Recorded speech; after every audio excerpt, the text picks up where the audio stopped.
Sir ఇది ప్రణయ్ అమృతాల పరువు హత్య కేసు నిన్న కోర్టు సంచలన తీర్పిచ్చింది. 6గురికి లైఫ్ టైము, ఒకరికి శర్మ గారికి ఉరిశిక్ష వేయటం జరిగింది. మిగతా అందరికి అందులో A2 అండి. ఆయన A1 వాళ్ళ నాన్నగారు. అంటే ఇది చాలా డెలికేట్ సబ్జెక్ట్ అడిగారు. ఇవాళ 2 విషయాలండి, రెండింటిని వేరు చూద్దాం. మొదటి విషయం,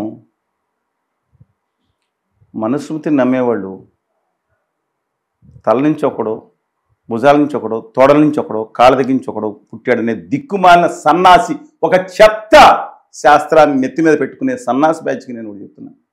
అంటే దళితులలో ఎక్కడ పుట్టాడో కూడా తెలియదు అనమాట. కాళ్ళ నుంచి కూడా పుట్టాడు లేదు, తొడల నుంచి పుట్టామని ఒకళ్ళు ఆనందంగా పెట్టే మీకన్నా పైన ఇద్దరు ఉన్నారనే భావన కంటే మీకన్నా ఇద్దరు కింద ఉన్నారనే భావన, ఇది తప్పు జరుగుతుంది. నేను చెప్తున్నానండి. అంత అహంకారంతో మనుషుల్ని చంపేసే పద్ధతికి తెగబడతాం అనేది ఫస్ట్ అండ్ ఫార్మోస్ట్ దారుణం, దుర్మార్గం, హేయం, పాపం. ఇదే హత్యలో ఒక గర్భిణి నేను చెప్తున్నాను ఎంత. కానీ నాణ్యానికి ఇంకో కోణం ఇస్తాను. 9వ క్లాస్ వయసులో, 8వ క్లాస్ వయసులో ప్రేమలో, లేకపోతే ఇంకోటి ఏంటండి కెరీర్. నేను మళ్ళీ చెప్తున్నాను, దానికి మళ్ళీ వీళ్ళు మహిళా అభ్యుదయవాదులను విమర్శించవచ్చు. కానీ నేను చెప్తున్నాను, రెండింటికి లింక్ చేయట్లేదు. కానీ ఇన్ఫాచ్యుయేషన్లో ఉండే ప్రేమ నిజమైన ప్రేమగా పరిగణిస్తున్నా లేదా, నేను ఈ కేసుని రిఫర్ చేయట్లేదు. నెంబర్ ఆఫ్ నవ్వేడేస్ చూస్తున్నాను. స్టిమ్యులేటర్స్ వచ్చేసినాయి సెల్ ఫోన్లో, ట్యాబ్లు 7వ తరగతి. నేను నెంబర్ గమనించి మిగతా వాళ్ళు చెప్పిన సామాజిక విశ్లేషకులు చెప్పిందండి, ప్రేమ అనేది ఎప్పుడు పడుతుంది తెలియదు, కానీ కొంత మెచ్యూరిటీ వచ్చినప్పుడు ఇన్ఫాచ్యుయేషన్ ప్రేమ జరుగుతుంది. వీళ్ళల్లో కూడా తర్వాత మ్యారేజ్ చేసుకుంటే అంటే మెచ్యూరిటీ వచ్చింది కాదండి. కానీ ఇనీషియల్గా వాళ్ళు పెళ్లి చేసుకున్నారు, ఎక్కడికి వెళ్ళారు, ఇక్కడికి వచ్చి ఊళ్ళంతా తిరగటం, ఇది అంతా చేయటం, ఇగ్నైట్ చేయటం పక్కన వాళ్ళది చేసిన అవతల దుర్మార్గుడు చేయకూడదు. అది వేరే no second thought in that. నేను సెకండ్ థాట్ చేయటం, హ్యాపీగా లైఫ్లో కాపురం చేసుకుంటూ తమకు రాజ్యాంగం ఇచ్చిన రక్షణలన్నీ చూసుకుంటూ ప్రేమ బియాండ్ దిస్ అన్నీ ఉంటుంది. కానీ నేతాజీ గారు ఎక్కడికి పెళ్లి చేసుకున్నారు, ఏ దేశంలో? దేవికా రాణి రోరిచ్ ఎవరో తెలుసా మీకు?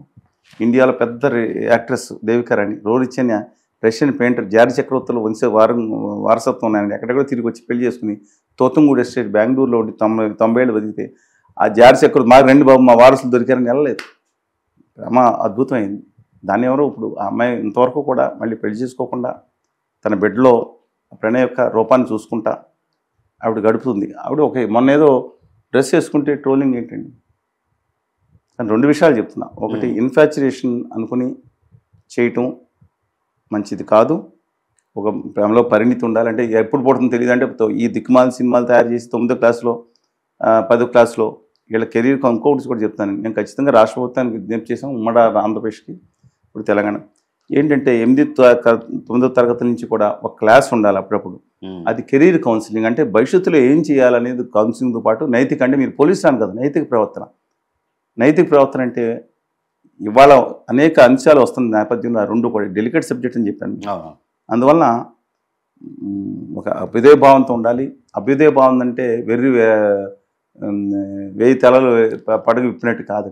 2 కూడా ఆలోచన వివేకం కూడా ఉండాలని నా అభిప్రాయం. ఇందులో ఎవరైతే శ్రావణ్ అని మారుతిరావు గారు వాళ్ళ తమ్ముడు ఉన్నారో అతనికి కూడా లైఫ్ టైం ఇవ్వడం జరిగింది. వాళ్ళ పాప నిన్న పోలీసులు వాగ్దానం చేసింది, మా ఫాదర్కు సంబంధం లేదు ఆ హత్యతోని, మొత్తం అమూర్తే చేసిందని చెప్పి పోలీసులతో వాగ్దానం చేసింది నిన్న అమ్మాయి ఏడుస్తూ. దీన్ని ఎలా చూడొచ్చు అంటారు? అది వారిని అడగాలి. నేను పాపం అమ్మాయి ఆ విధంగా తండ్రికి బాధపడుతూ ఉంటుంది. కానీ పోనే ఆ మారుతిరావు గారు అనే దివంగత వ్యక్తి ఎవరైతే ఉన్నారో ఆయనకి అంటే వ్యక్తిగత విమర్శలు నేను చేయను, కానీ ఆయన పద్ధతి కూడా ప్రవర్తన కూడా సరిగ్గా లేదని చెప్తా ఉన్నారు. పిల్లలు గురించి ఆలోచించకుండా పెద్దల ప్రవర్తన, చెడు అలవాట్లు, దురలవాట్లు ఉండకుండా ఉంటే మంచిది. సరే, ఏదైనా శ్రవణ్ గారి విషయం నాకు తెలియదు మనం దాని మీద నేను వ్యాఖ్యలు చేయటం కూడా మంచిది. కానీ ఒకటి, మనం చేస్తే చేయొచ్చు, ఇబ్బంది లేదు. మీరు నాన్ వెజిటేరియన్ తింటారా? చిన్నప్పుడు ఆ ఎముకలు మెడలో వేసుకుని ఊరేగుతారా? లేదు. సింపుల్. తింటాం తప్పు కాదు, మీకు అర్థమైంది కదా. అది అంటే దాన్ని సమర్థించట్లేదు. నీచ నికృష్టమైన కార్యక్రమం, భౌతిక దాడినే ఒప్పుకోను నేను. ఒక చెత్త ఎదవల పనికి మాలిన డాఫర్లు చేసే పని భౌతిక దాడి, చేతగాని ఎదవలు చేసే పని అంటాను. అంతకుమించి దాడి చేయటం అంతకన్నా దుర్మార్గం వేయం. కానీ మిగతా సమాజంలో మనం అందరం ఉంటున్నాం, అన్నీ ఆలోచించుకోవాలి. ఒక వాళ్ళ తల్లి పడే బాధ, తల్లి పడే బాధ, వాళ్ళ మిగతా పడే బాధలు మనం తీర్చలేం కదండి. It's very unfortunate.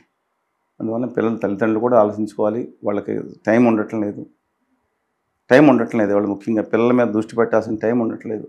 అందువల్ల వారు కూడా దాని మీద ఆలోచించుకొని సత్ప్రవర్తన కలిగిన వాళ్ళుగా పిల్లల్ని, అంటే లవ్ చేయడం తప్పు కాదు కానీ మిగతా అలవాట్ల గురించి చెప్తున్నాను, చేస్తే బాగుంటుందని నా with due respect to everybody నా విజ్ఞప్తి. Thank you sir.